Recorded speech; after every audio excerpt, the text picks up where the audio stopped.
Hey, Forever Love family. Pastor CalCope here. Let me first begin by saying thank you for all of your subscribing and your supporting and your comments. It has just been such a humbling experience to hear how the podcast has been blessing you. It really has encouraged my heart. And I'm just so happy to see what is happening in the lives of relationships. I'm excited about season 2. We've got some exciting stuff coming up with season 2, but we got to close out season 1.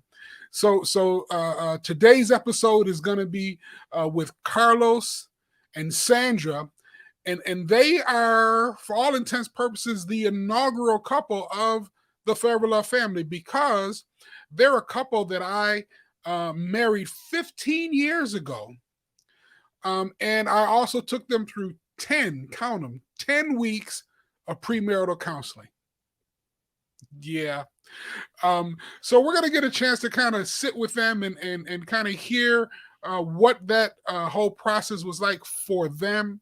And just get a chance to just reconnect with them. They've always been one of the favorite couples of mine to kind of spend time with, kind of thing. But before that, if you are anywhere near the San Antonio area and you are a man or you know a man, there's a 1-day men's conference called ManUp on October the 15th. Man, you got to be there.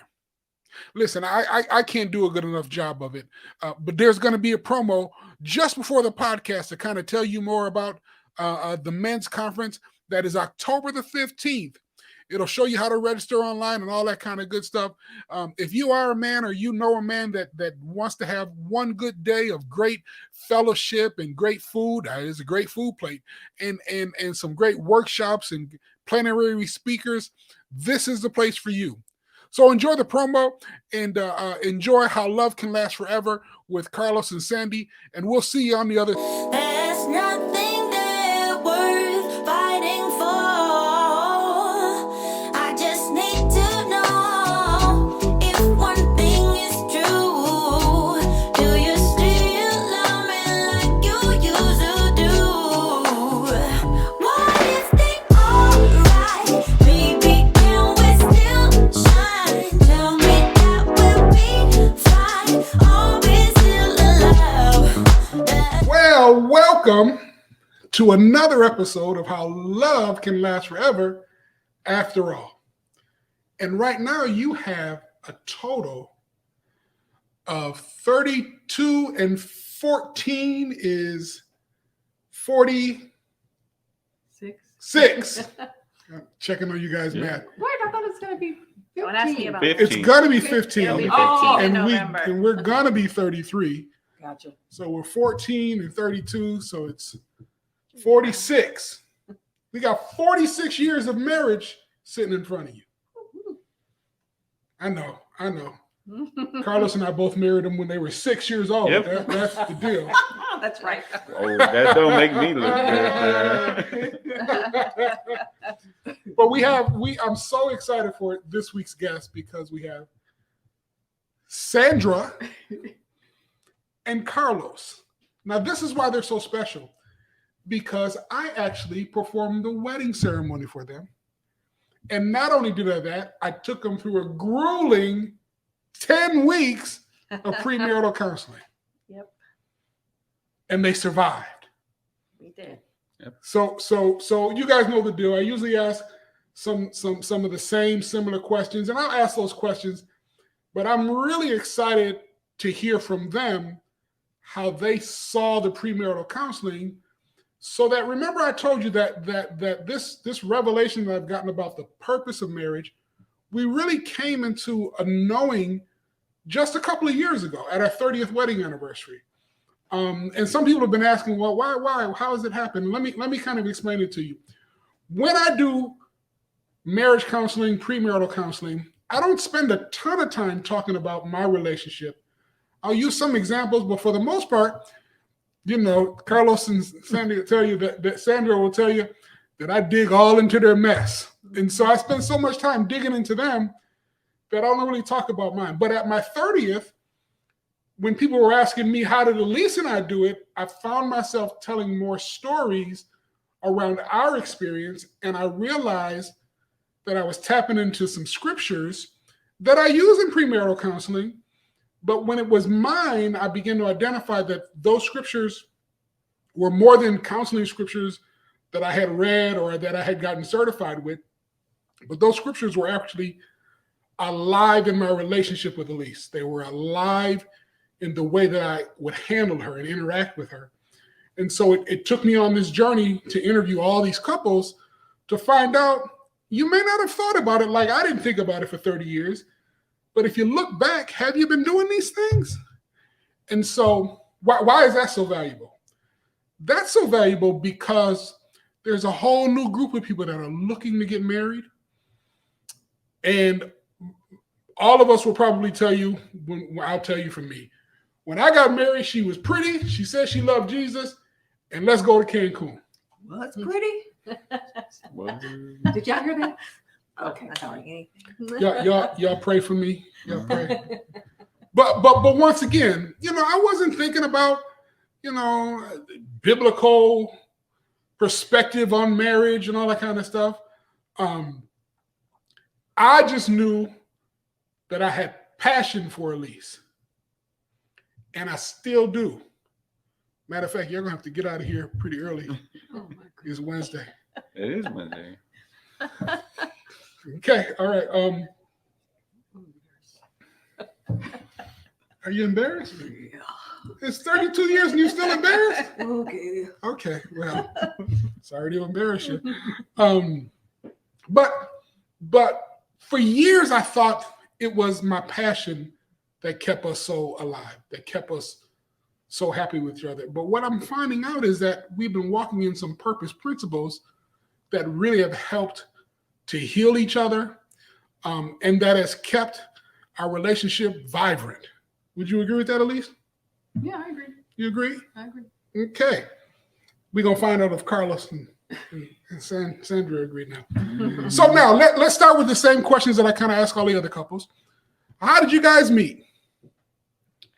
We had a mutual friend, and we had a gathering for the mutual friend at she was getting promoted, and so she had a little happy hour after work and invited a bunch of people from work. I was invited, he was invited, and it was the last week of baseball.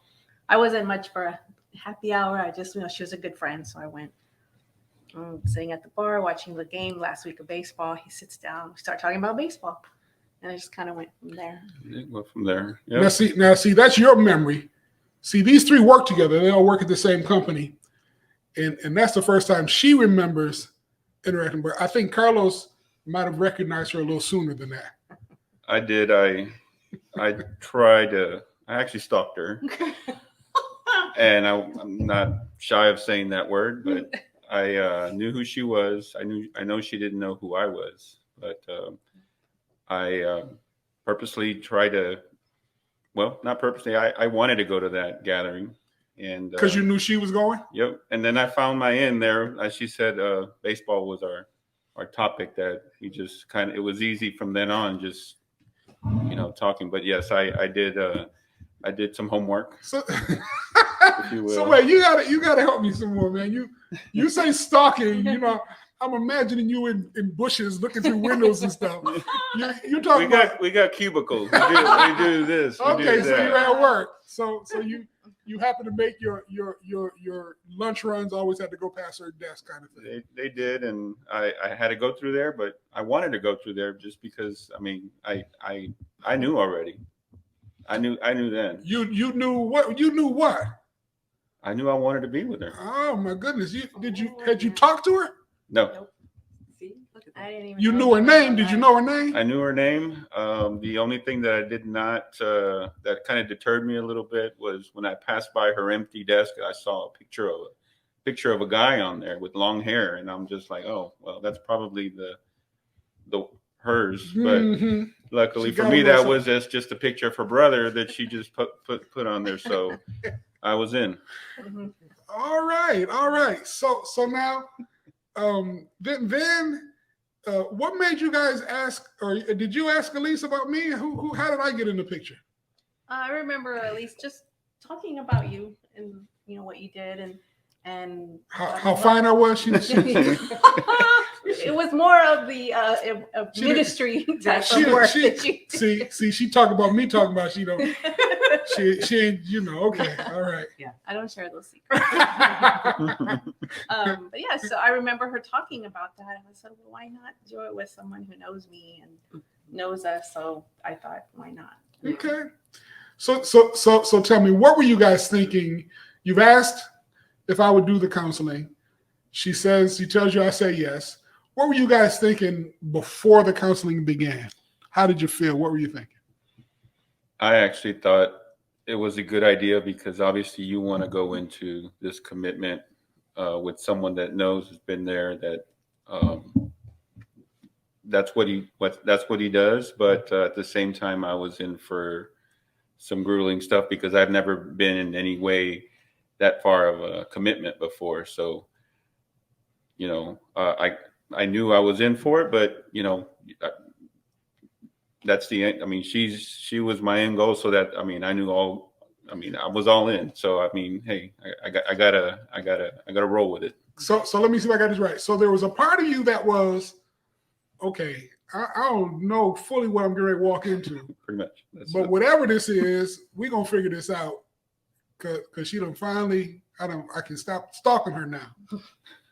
Listen, if most guys would tell the truth, that's probably how a lot of us are thinking. Part of me don't want to go to counseling because I don't want nothing to come out that's going to mess this up, but I don't want to get it messed up. And so you get this dilemma kind of thing. And so it's and I think it's important for guys to hear that one of the things that I found throughout the different interviews that I've done is that one or two of the parties to some degree will feel like they're not worth it and they're not worthy and you're going to find out something about me that's not going to work and all those kinds of things. And so, I think it's important to kind of acknowledge that. Sandy, what about you? What you heard I said yes? I was actually excited about it. I think at that point in my life, I had been married before, got married very, very young. And it obviously didn't work out. And I had to learn from my mistakes. And it took a while to learn about the mistakes I had made, how I would do it differently, regrets that I had. So by that time, I was excited about it because I was going in with a different perspective. Okay. More mature eyes. And yeah. And I was ready to open myself up to that again because I was ready at that point. And I felt more like, well, this is really for him because I've already been there. And you answered my question before I asked it. But you didn't get counseled before, did you? Well, I did, but I was very, very young and immature. Yeah.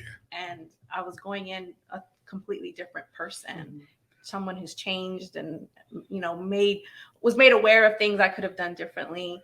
And so in my mind, I was thinking, this is more for you because, I've been there already. But then going through it, I was like, oh, you brought some things to the table that I was like, oh no, I didn't think of that. So that one was, it was a little tough. Well, and I think that's important to hear is who nobody ever gets married wanting to get divorced or thinking they're going to get divorced, right?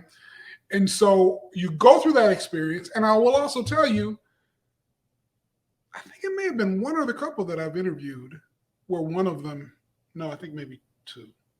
There haven't been many. There have been more people who have been divorced who've been on How Love Can Last Forever After All than not. And so I know that it's a pretty big norm.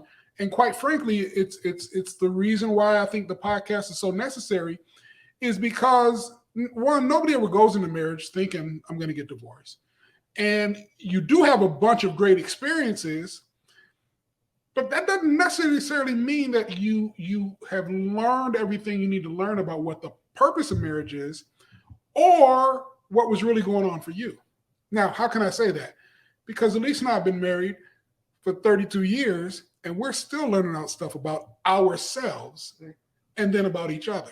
Like if you look at our first episode, Lisa, I wanted to work at marriage, but I never saw it as caring for your heart. Yeah. And so, yeah, you want to talk a little more about that? Well, because, just watching my parents, I mean, it was, my mom did the wifely duties, and dad was the outside, he did the outside, and, working at the marriage. I mean, naturally, marriage is perfect, but I don't think I was actually caring for his heart and the healing process. Oh, okay, why does he do the certain things that he does? Because then if I wouldn't bring up some things because I would know, okay, this is a hurt place. But it happened over time in regards to so a big, revelation that happened for us. And so, once again, we loved God and we were trying to be right and do right. But if you're not careful, you can get bitter and resentful and all that other kind of stuff. And it can happen on both sides. And so the other thing that I love about the new revelation about your heart getting healed is, for me, I don't know about you, but for me, it makes it easier for me to share, because I know that if I share, now that we're working under this premise of healing my heart, that the discussion is going to go completely different now. And we've had a couple of occasions already since that where it would have been big up blow up arguments. And yes, we still have arguments 33 years later, but the discussions are so different now. I agree. So different. And so Sandy, I get it. You thought, yeah, we're going to find out what's going on with this fella here, kind of thing. And to some degree, I would say rightfully so. Let's see what's going on for this. But I love Carlos's answer. I love his, listen, I don't fully know what I'm going to walk up into it, but I'm ready for everything you got. So tell me, what do you guys remember most around that counseling? That was 15 years ago, 16 years ago. So I came into the marriage with a child. He was 13, 12 when we met. And as anyone who knows me knows that my relationship with Mitchell, my son, we're very close. We did a lot of things together. It was him and I on, traveled together, joked around. We were just always there with each other. And there was a question that you asked about who comes first in a marriage. And I don't think I skipped a beat. I was like, well, my son. And then I got a look from you. And then I thought, did I say No, that I wrong? think he Was that emphatically wrong? said, you're wrong.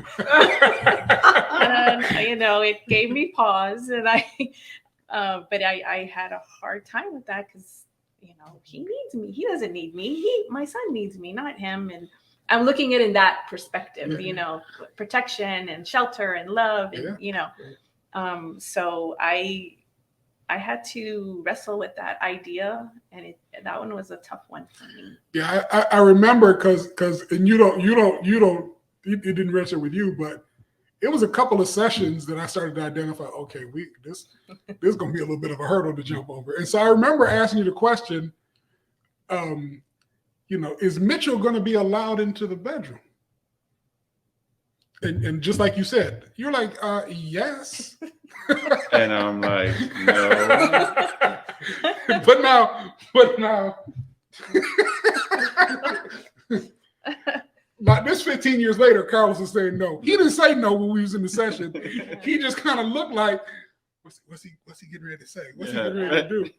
And so beginning to talk about that whole issue of, okay, what's that dynamic look like, and what does it communicate, and how do you massage that kind of thing?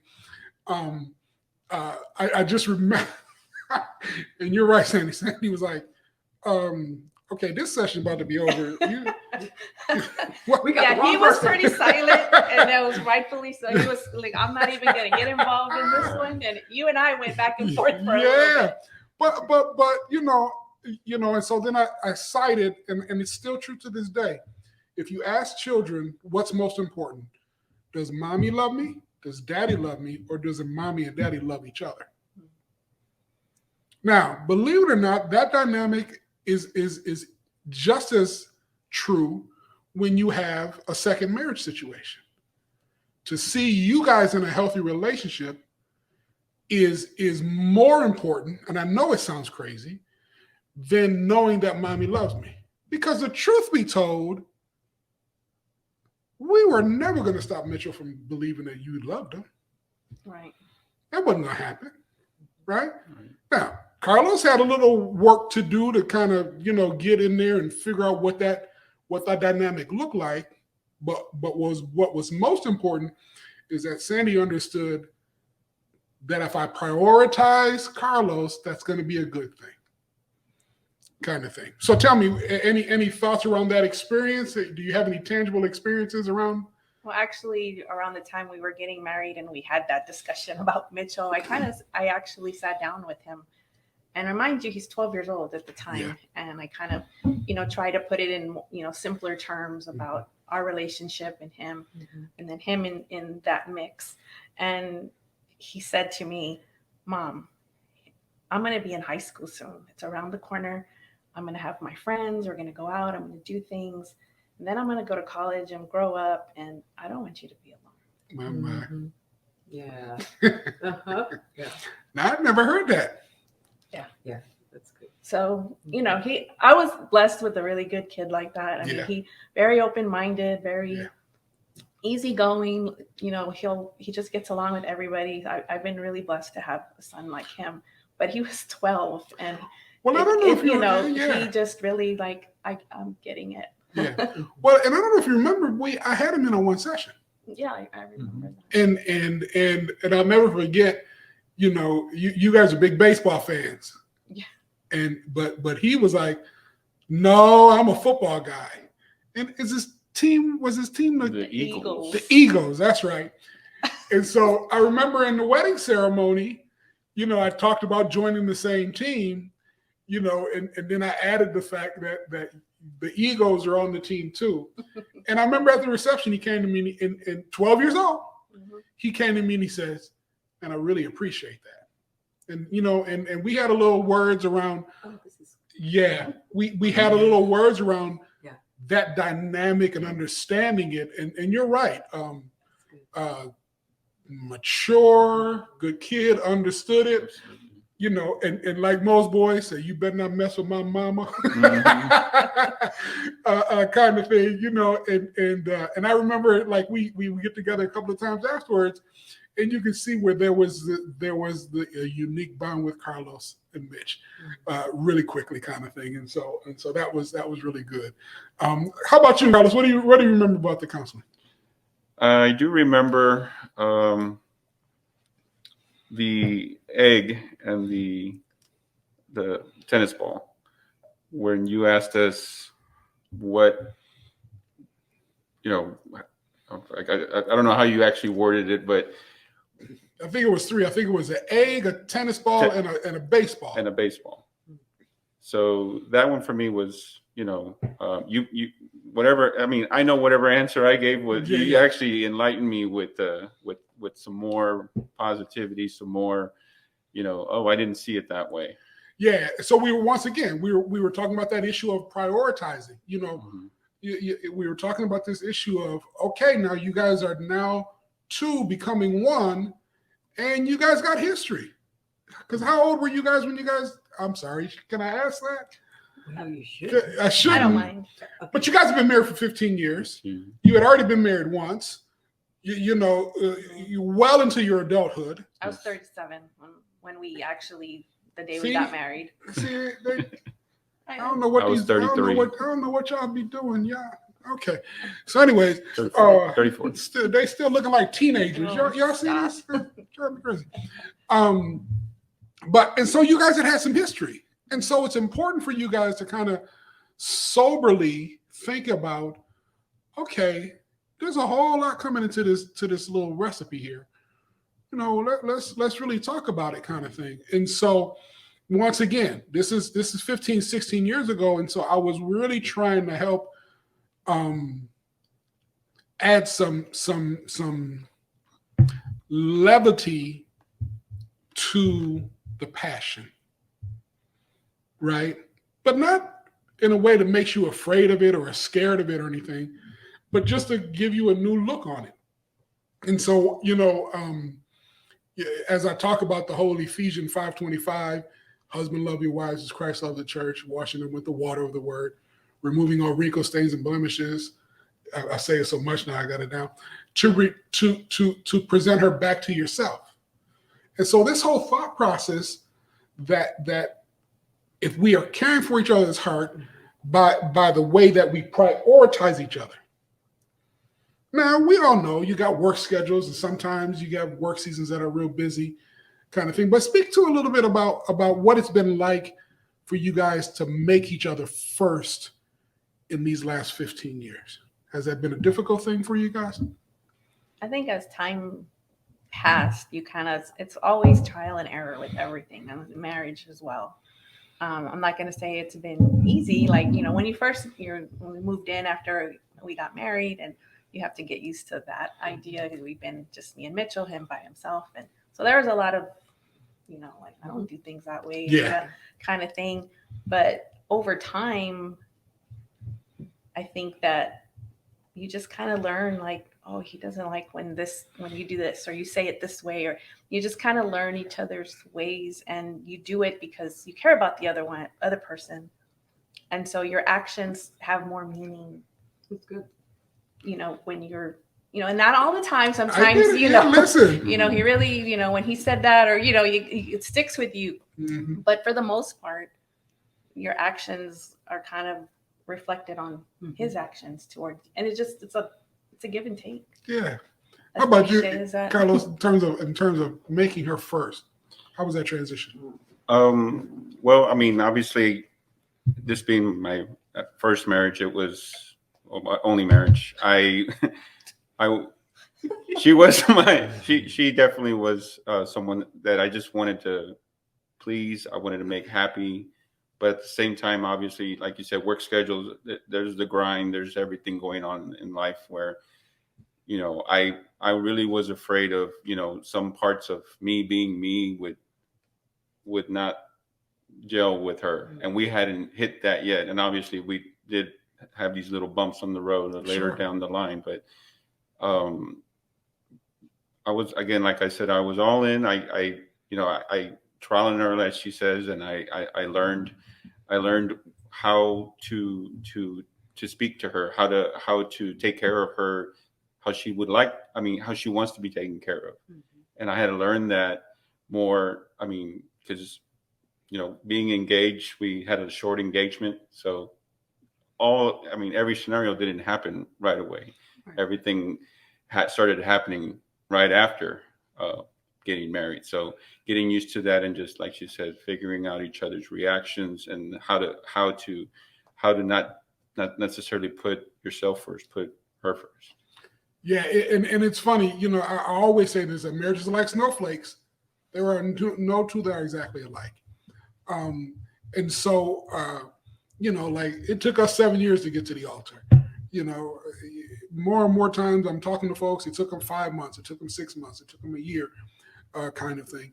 And I don't know that the amount of time is as important as it is having a clear understanding of what the objective is, of what the purpose is, kind of thing. So let me ask you this. Well, you guys probably will have a different answer, but it'll be good to hear it. What was your thought about what marriage was about on the day you got married? I think that for me, it was companionship. Like, on that day, because I was single for a number of years, probably like 10 years. And so I sometimes would go to the movies by myself. Mitchell was off with his dad, and my friends were all married, and they were with their families. And so I did a lot of things by myself. And, I love movies, I love books, and I'd like to talk to somebody about this. So that day for me, it was like, I have someone to talk to about things, and that for me, that was, and I know that's not the whole, encompassing of. Yeah, but that's what I want to hear is where you were on that day. I was more of like, I get to do things with people, with someone, and share that. And, we both love movies, and just those things that we have in common. I was excited about. Good deal. Experiencing that together. How about you, Carlos? What marriage? What were you thinking on the day you got married? Well, I was still too happy that I couldn't believe that it was happening. Again, it was just a great feeling. I still thought, again, we were engaged 8 months to the day. We got married 8 months to the day. So I just knew there was, the planning and all that, getting to the wedding, sometimes that's all right. But man, we hit everything. We connect so well. And that day you just think, man, I'm going to have more of this all the time. Yeah. And there's not going to be any issues. Yeah. Yeah. No, That's what I thought at that day. You said that. Yeah. Yeah. But listen, I don't know many folks on the wedding day that are thinking about, where the issues at? It's going to be happy-go-lucky kind of thing. But before I forget, because what came up to me when we got married, all I was thinking about in regards to, okay, am I going to be a great wife?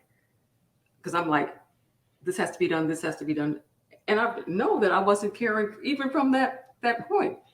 Making sure he's got clean clothes, maybe dinner on the table, looking at how my mom did it. Right. And so it was just interesting how the healing part of it, because I didn't maybe see in regards to them actually, they care for each other, but truly the purpose of healing each other.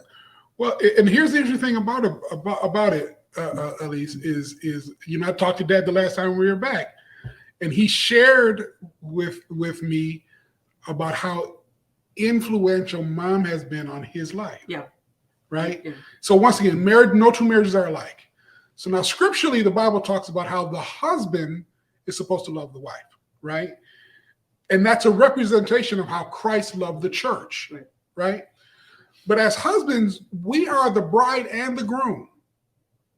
We're the groom to our wives, but as Christians, we're the bride of Christ. So now that same washing that the word says that a husband is supposed to do to their wives, as Christian believers, that same washing can be done to us as men. And so, talking to Dad and talking to Mom, in the early days, I would say that they would say that Mom did most of the washing. Now, the washing wasn't pull out scriptures but she would care for him. She would take care of him, kind of thing. And now let's also remember, he just celebrated his 80th birthday, right? Which means that he was born in 1943. Okay. So now this is where, 43, 53. In 1963, he was 20 years old. The world was different in 1963. a little bit. Oh, yeah. The TV shows you watched on TV were different. Claire Huxtable wasn't on TV talking about you are never going to have anybody having you in anywhere time of it. No, we had Leave It to Beaver. Yeah. We had the Cleavers, right? Where she always had the smock on and the pearls, and you never saw her outside the house. I can't remember a scene where she was ever outside the house. Right? So now, and this is the thing that was so beautiful for me is every episode, couples have shared something that the other person had never heard, right? And it happened in ours. For the first time after 30 years of marriage, Elise shared that she started to feel anxiety coming home from the honeymoon because she was like, can I do it like Mom does it? Right? Now, and they would tell guys back then, they would tell us, if you want to see what your wife is going to be like, look at her mother. Right? So mom still to this day will cook 3 meals a day, house is spotless, dishes aren't in the sink for longer than 5 minutes. Still to this day, right? Dad, the backyard, the yard is immaculate. They in the snow. So he got to get out there and shovel the snow. He'll get out there and shovel the snow. To some degree, and you tell me if I'm wrong, that whole Leave It to Beaver kind of look in terms of traditional roles. Yeah. I can see. They do. Yeah. Right? I learned a lot watching that. I learned a tremendous amount watching that.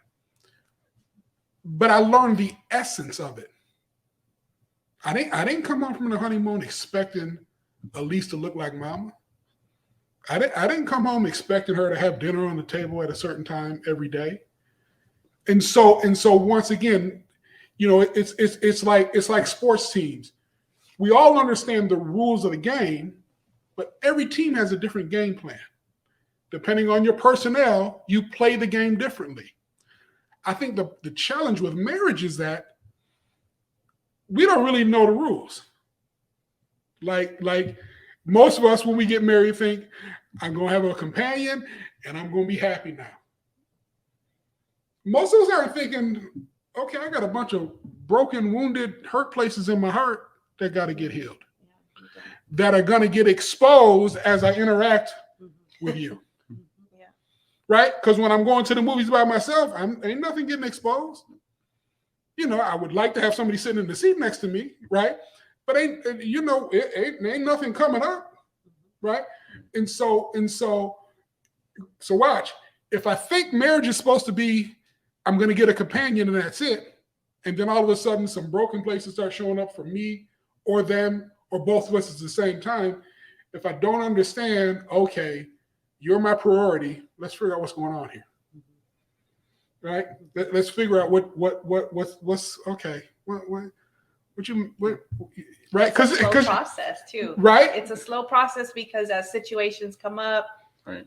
Arguments happen, discussions happen, things are discovered, and you have to, digest all of that and figure. And sometimes people can't. They can't realize like, oh, this is affecting him because I did this or I said that or this happened in his past, and not everybody's at there.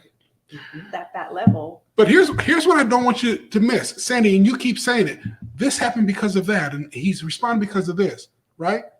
A lot of people aren't doing the this and that. They're saying, okay, what's wrong with you? They're not trying to look at, oh, when I said it this way, it brought this response. They're looking at, you can't take it the way I say it. And so even in that, you were caring for his heart because you were searching for what the real motive was, what the real challenge was. She's looking for the why to get a better understanding. Mhm. The why. The why. The why. Right? Yeah. And so once again, like I say all the time, for years, because my wife is fine. For years, and I'm being straight up, Carlos, for years, I thought that that's what when people would comment on how they admired our relationship, they saw that my passion was for her. But as people started asking me more detailed questions, I started realizing, no, there's other stuff going on here. And so I began to identify that we've been walking in purpose. And so it's like, have you guys ever seen the video of Tiger Woods when he was like 4 or 5 years old on Johnny Carson? Mm-hmm. Little kid, 4 or 5 years old, he swings the glove, hits the ball, and everybody says he's a prodigy. And I'm thinking, what are y'all seeing? Okay, he hit the ball. What made him a prodigy? Because he could hit the ball.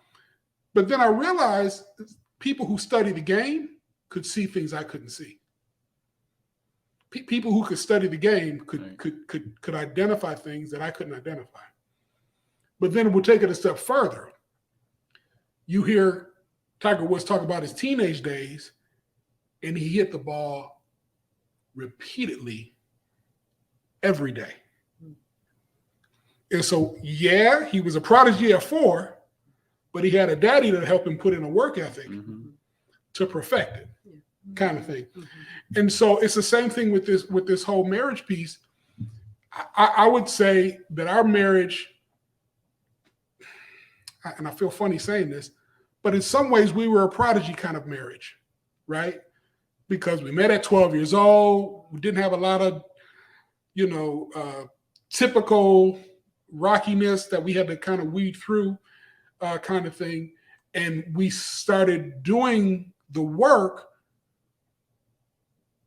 We kind of tripped into it, to be honest with you. Like I didn't like what my hope and my prayer is that for the people who are looking for somebody now, that they'll see this and they'll be able to clearly identify okay, I'm looking for somebody that I want to spend the rest of my life caring for their heart. I'm looking for somebody that I know is got wounded places and broken places and needs healing, and I'm good with spending the rest of my life helping them find out what that stuff is so that the Lord can heal them. And I always want to emphasize this. I can't fix Elise. She can't fix me. But she can sure enough be a trainer and a coach by the side while I'm getting fixed. You know, like you talked about, you know, the work that you had to do as you started wrestling with, okay, Mitchell's my son. Okay, how does this look? You had to do that. He couldn't do any of that, right? And so once again, understanding that we're going to do our own work, but I think so many of us just don't understand, you know, what we're signing up for and the benefits of it. Like it's never made sense to me when people talk about ball and chain and it's a death sentence. That has never made sense to me. Like the happiest day of my life, still to this day, was my wedding day. Still to this day, and it's just never made sense to me. So that's how you guys were thinking about marriage when you got married. But tell me, have you guys been caring for each other's heart? Do you have any stories around caring for each other's heart? I think it goes, like I said before, it kind of trial and error. It takes time, and even takes time to notice those things. But I recall a time, it's very small, nothing significant, but it was significant to me. Very just regular day, Saturday, running errands. He was going one way, I was going another. We were in the kitchen, kind of game plan for the day, head out, and we're talking. I watch him go over to the refrigerator, and there's, you know, we keep our candy bars so they're nice and crisp, right? And I see him take a piece out, and in my mind, because I've known him for a while now and things that he's done, in my mind, I'm saying, he's going to cut a piece for me. He's going to cut it in half. Watch. In my mind. But then I had to tell myself, but if he doesn't do that, you can't get mad.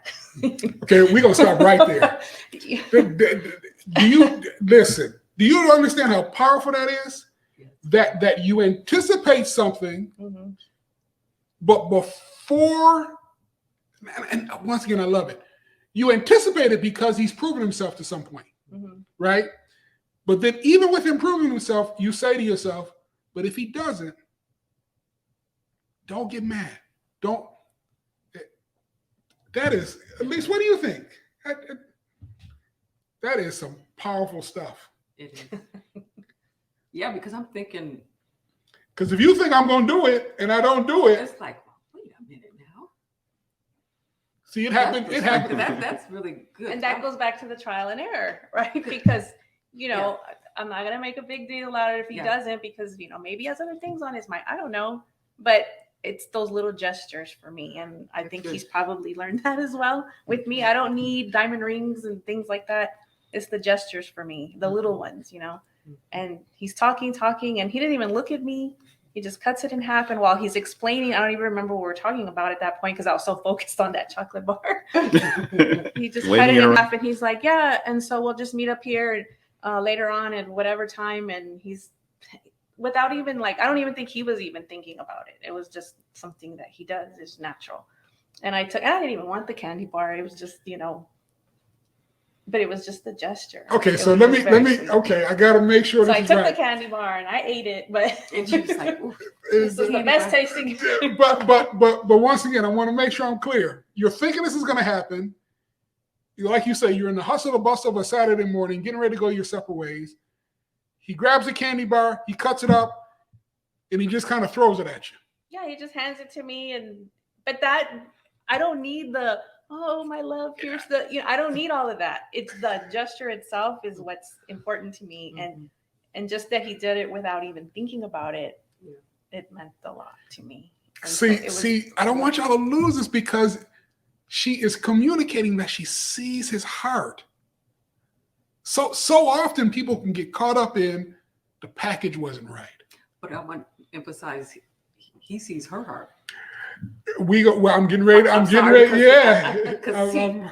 Because I'm getting ready to ask him what do you even remember that morning? I do. You do? I do. Okay. So tell me what's going on for you.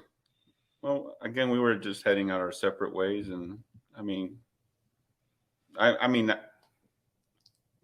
not to say I just do that to anybody. It's just it's her. She's my other half. She's me. And if we're leaving, and I'm not going to see her, I want to make sure she has something. It could have been an apple, but we like our chocolate bars. So, I mean, I just think with almonds, of course, yes. And I had to have mine. I mean, a piece too. So I mean, I just know she got to eat, I got to eat. So I just. Mama. But also too, I mean, if you really, because she said the compassion, the partnership, what she said, I was alone. I think he understands that. I'm just saying, you truly understood that my objective is to make her happy. It's just a little piece of candy. I know that she likes that. I'm just saying that's awesome. Well, but then the other thing is I love how organically it happened. I love that it. Yes, I love that it wasn't this. Hey, hun, here's your half. It was just. This is a normal day. And I love the way Carlos put it. I love the way Carlos put it. If I eat, she eat.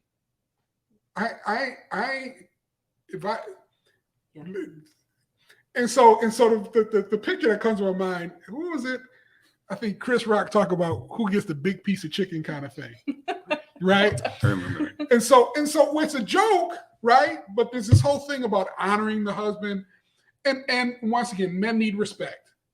We need respect.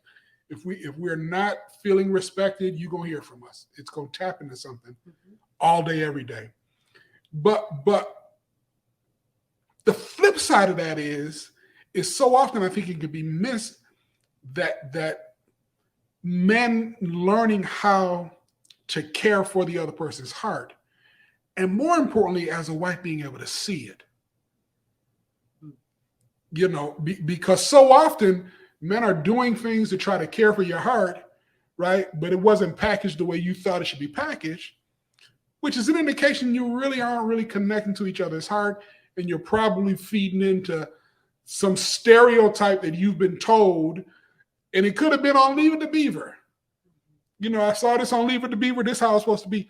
But the way it organically happened, you think it. Before it happens, you say, don't get upset if it doesn't happen. And then he just does his Carlos way. I'm eating, she's eating. Man, y'all must have had good counseling before y'all got here. I think that's what it was. I think that's what it was. We even had a little incident last night. I love it. 15 years later. We were on the couch. I was reading my book and he was watching the Dodger game. It was already late because Dodger games are always on late. And in the middle of the game, they had announced that Ben Scully had passed away. And I know how important he is to the organization, and I know how important the organization is to Carlos. I was like, oh no, and I felt I was a little sad. I mean, yes, Ben Scully was awesome to baseball history, but for Carlos, he used to listen to him on the radio when he was a kid, and that kind of thing. And I just felt so bad. So I just went over and gave him a hug. Yeah, she sat down right next to me and she gave me a hug. And, at first, before that happened, I when I heard it, because it was a live game, I just kind of sulked down. And I got a couple tears. So I don't, whether she saw it or not, I mean, she was looking at the TV, but she knew that she needed to, be there. And, I actually just, we're out. I mean, I went to work today. I wasn't near her today. And, I had to tell her that today. I mean, he slapped it. I had to send her a message and just tell her, hey, thank you for doing that last night. It meant a lot, because, we have feelings too, right? But that one really hit me hard just based on, my fandom and how I know this man. But it's not her team. But no. She came over and gave me a hug, and she knew. Yeah. So it helped. Now listen, y'all, Yeah, it just went right past y'all. That's a real thing. They got separate teams. They almost didn't make it to premarital counseling talking about them separate teams.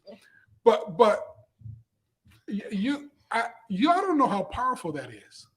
That you know, I remember when Luther Vandross died, first call I got was from Elise. Are you okay? And that's what she said. Are you okay? And you knew what she meant. Right? Now, here's the funny thing. You know, the second call I got was from her mom. Aw. You know, and so telling in terms of being in an environment where your heart is cared for. So it may not, I see it like if it's important to him, it may not be important to me, but he has this passion for whatever that is. So then, of course, I'm going to have passion for him because that's what he likes, you know, and he does that to me too, you know, he'll do little things like that, or he'll show me, hey, I recorded, you know, Colbert because, you know, maybe a favorite singer of mine was coming on, or something that I like. He, you know, he'll look for stuff like that, and we'll sit down and watch it together. I love it. He just does that all the time, and it doesn't go unnoticed. It really, I file it away. Good stuff. This is real good. Good stuff. Questions, thoughts? Do you guys have any questions or thoughts, or anything added that you remember around that you just want to share around this whole experience of being married for 15 years? For me, I have to say that, again, you know, it's not easy, but the rewards that you get is immeasurable. I mean, there's a lot of things that we've done together, experienced together. Just, you know, he tries to make things special. That in itself is just, it's a gift for me. Yeah, I remember saying to you. I remember at a season that when we first started talking about the counseling, you had kind of resolved that you were okay, that you were going to have to just you and Mitch. You know, and you know. Well, you know, you know how close I was. But that's I'm still close to him. But. Yeah, but that's a real thing, in terms of that, and it does something to my heart that 15 years later, that hasn't gotten old for you. Like it's you like I still see the twinkle that I saw on the day you guys got married when you talk about how he cares for you, kind of thing. And out the corner of my eye, I see Carlos's chest. because you know,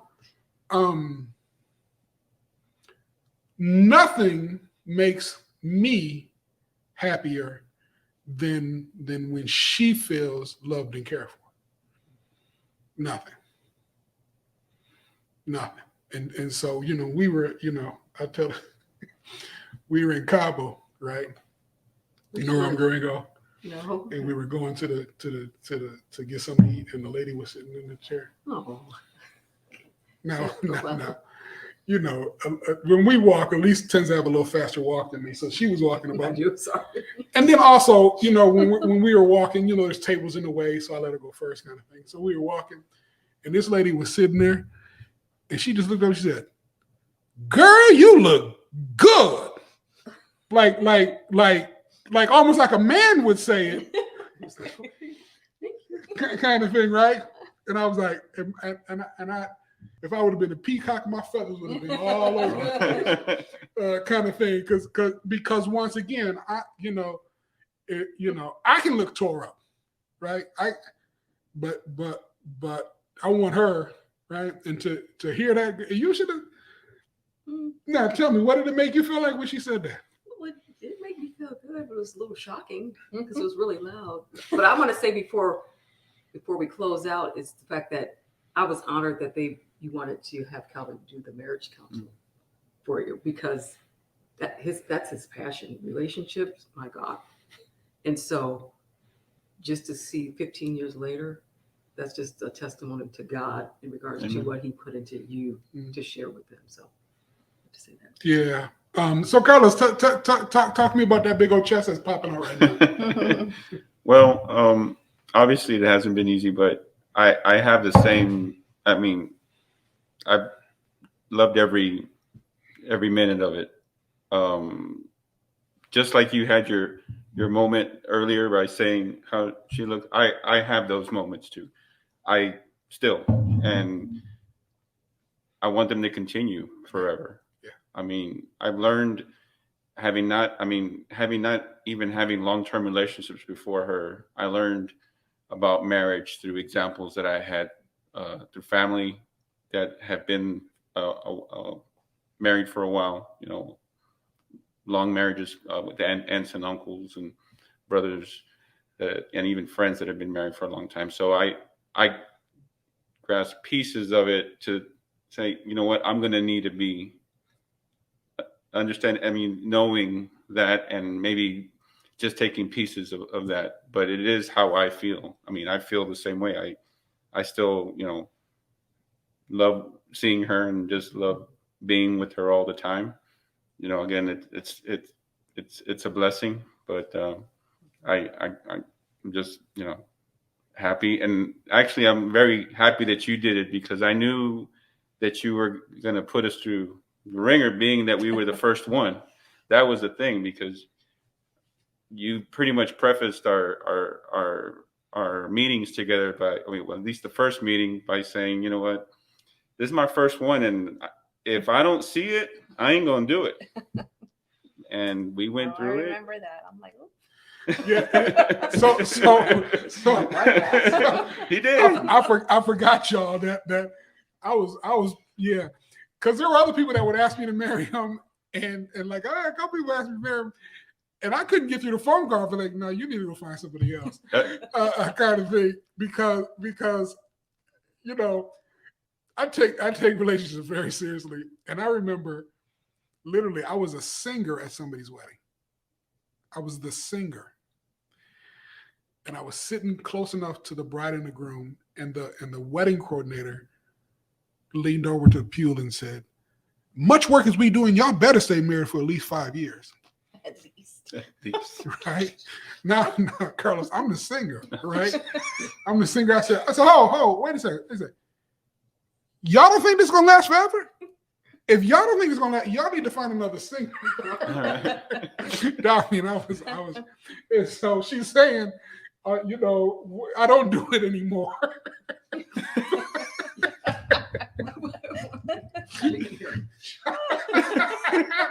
I don't do it anymore. But my first one, probably for the first 5 years of doing it, like I would try to scare the life out of the couples. Like I would tell them, listen, if y'all don't pass my test, y'all need to go find somebody else, because I'm not doing it. I forgot that. Yeah. So so if I had known you could save me some money. You could have sang at our wedding. after reception. The wedding singer. You're right. I'd have been the wedding singer. Yeah, it'd have been funny. Yeah. I sang at a couple of at the receptions. They had karaoke. A couple of places had karaoke, and I would go do it, and they would do the same thing. Wait, you can sing? Yeah. Well. All right. So you guys are now officially. Well, actually, you probably guys are the inaugural Forever Love family. One of the things that happened is the people that are starting to follow. One of the subscribers said, "I am now a part of the Forever Love family." And I was like, "Oh, you just coined it." So you guys are officially a part of the Forever Love family. And in fact, they are probably the inaugural couple of the Forever Love family. And welcome to the Forever Love family.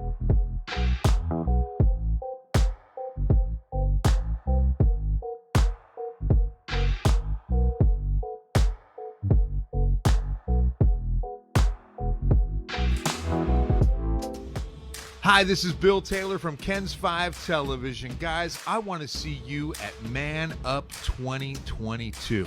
It's a day of heroes. It's a men's conference on Saturday, October 15th. We're going to get together. We're going to worship. We're going to pray. And I'm going to share a message from God. I'm going to share something, guys, that's on my heart that I want you to hear. This is for you. This is for God. And I really hope to see you. Saturday, October 15th. It's going to be Man Up. And there's a 100% chance of worship in the forecast. It's going to be awesome. I hope to see you there. Saturday, October 15th from 9 a.m. to 4 p.m. Sponsored by the Fellowship of Pastors SA. Your $25 ticket includes a 2-meat barbecue lunch, and you can get your tickets by going to manup-sa.com.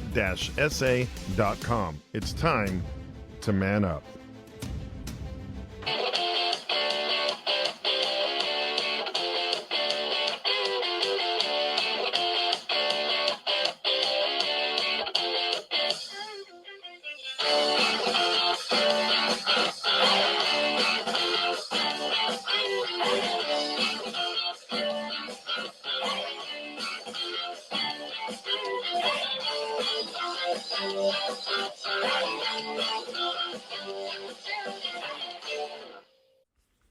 Thanks for watching How Love Can Last Forever After All podcasts. Please remember to like, subscribe, share, and make comments. New episodes come out every other Friday. Thanks so much. See you soon.